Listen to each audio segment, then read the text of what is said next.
Mr. President, thank you so much for being with me. Thanks for having me. So Trump attended a groundbreaking here where we are for Foxconn. He promised 13,000 jobs, and only about 1,000 of those actually exist right now. So I know you're promising more than 2,000 union construction jobs and that 100,000 people are going to get trained in AI here. Why should people here believe that you will succeed at creating jobs where Trump failed? He's never succeeded in creating jobs, and I've never failed.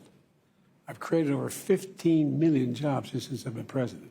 15 million in three and three-quarters years. And secondly, Microsoft is a serious player, and they're very much engaged in making sure that they pick this area as sort of the home base for their AI initiative in the nation. And they're gonna do it. And just like, and by the way, well, I shouldn't go into it, but Trump is, he started off with the golden shovels, you know. For the groundbreaking here. For the groundbreaking, and talked about this being, you know, the eighth wonder of the world. When has he ever done anything he said? I'm not being facetious. Think about it. He started off, he lost, other than Herbert Hoover, he's the only other president who lost more jobs than created in his four-year term. He's, the way he managed the end of his last year when we were dealing with COVID, 1 million people died. He'd tell people inject bleach, that may do it. Wasn't a real problem. When he did an interview with one of your colleagues where he just flat out acknowledged he knew how dangerous it was, but he didn't want to speak to it. You know, it's, I just, and look at what he says he's going to do if he gets elected. He says he's going to do away with what I've done on Medicare, reducing the price of Medicare drastically. He said he's going to do away with the Affordable Care Act. He said he's going to do it just down the line. So we have a very different view. I look at it from physician, not being facetious, from a Scranton perspective. He looks at it from Mar-a-Lago perspective. He wants to give more significant tax cuts to the super wealthy. You know, we got 1,000 billionaires in America. You know what their average federal tax is? 8.3%. He talks about if I want to raise it to 25%, that would raise $40 billion, $400 billion over 10 years. We can further reduce the deficit, which I've been able to reduce. I mean, it's just a completely different perspective on how we should proceed.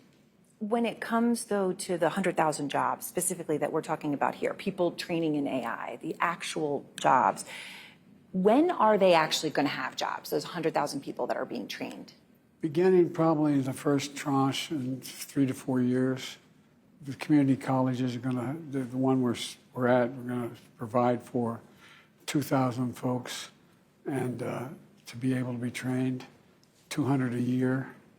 And it's going to go, the whole pipeline goes all the way through out to high schools and training facilities.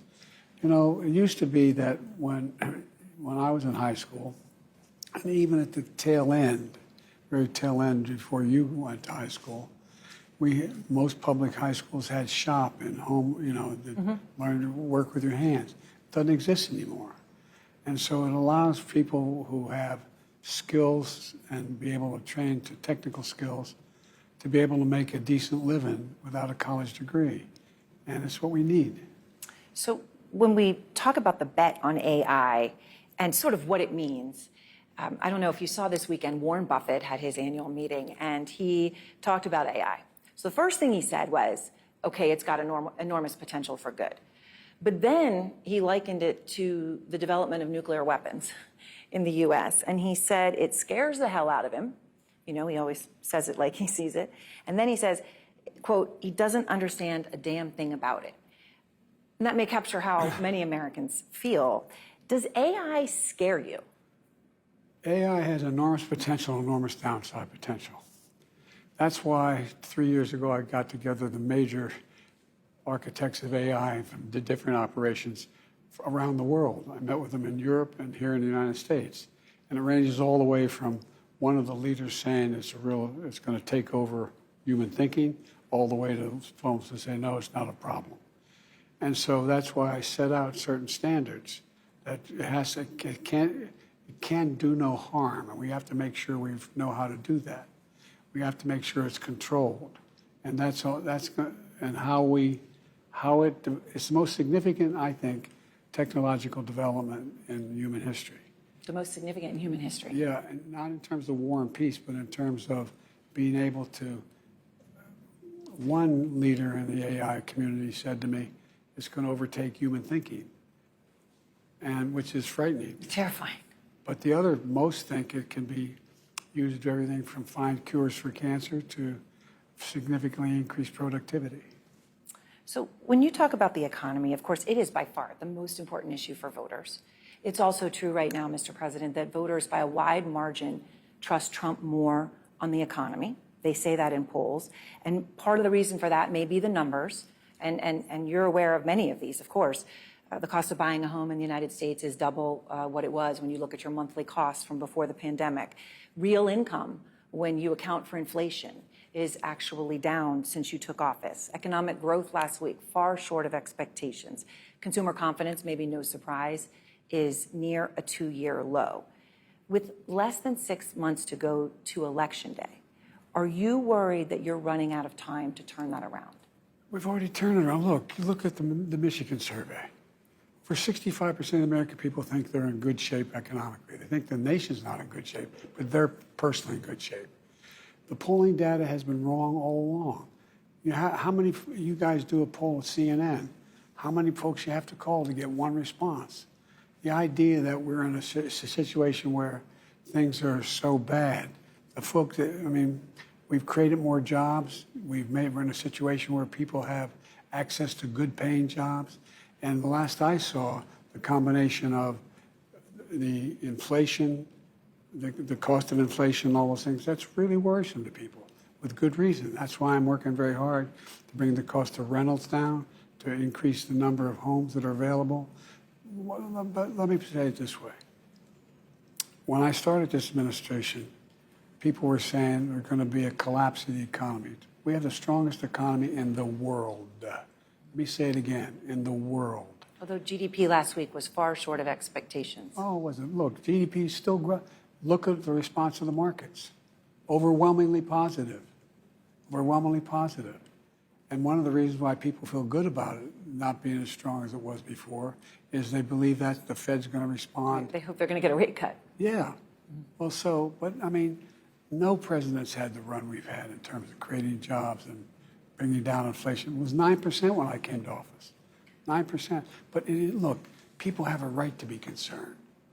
Ordinary people, the idea that you bounce a check and you get a $30 fee for bouncing the check, I changed that. You can't charge more than $8 for that. Or your credit card, you know, your late payment, $35. I mean, there's corporate greed going on out there, and it's got to be dealt with. What about, I mean, but there's real pain. I mean, grocery prices are up 30%, more than 30%. Since the beginning of the pandemic, and people are spending more on food and groceries than they have at any time really in the past 30 years. I mean, that's a real day-to-day pain that people feel. It really is, and it's real. But the fact is that if you take a look at what the people have, they have the money to spend. It angers them and angers me that you have to spend more. For example, the whole idea of this notion that Senator Casey talked about, shrinkflation. I think it's on your Same program. price for a smaller bottle of juice or Well, something. for example, Snickers bar, they did a thing, and it's like 20% less for the same price. That's corporate greed.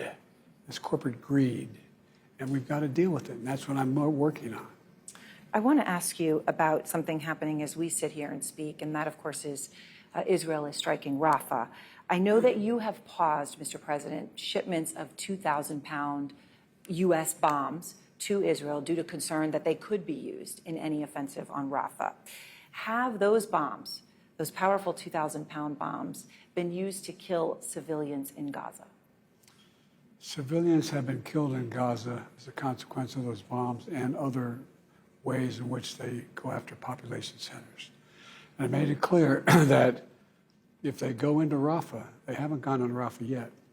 If they go into Rafah, I'm not supplying the weapons that have been used historically to deal with Rafah, to deal with the cities, to deal with that problem. We're going to continue to make sure Israel is secure in terms of Iron Dome and their ability to respond to attacks like came out of the Middle East recently. But it's just wrong. We're not going to supply the weapons and the artillery shells used that have been used. Artillery shells as well. Yeah, artillery shells. So, just to understand what they're doing right now in Rafah, is that not going into Rafah as you define it yet? They haven't gone into the population centers. What they did is right on the border, and it's causing problems with right now in terms of with Egypt, which I've worked very hard to make sure we have a relationship and help. But I've made it clear to Bibi and the War Cabinet, they're not going to get our support if, in fact, they go in these population centers. We're not walking away from Israel's security. We're walking away from Israel's ability to wage war in those areas. So it's not over your red line yet?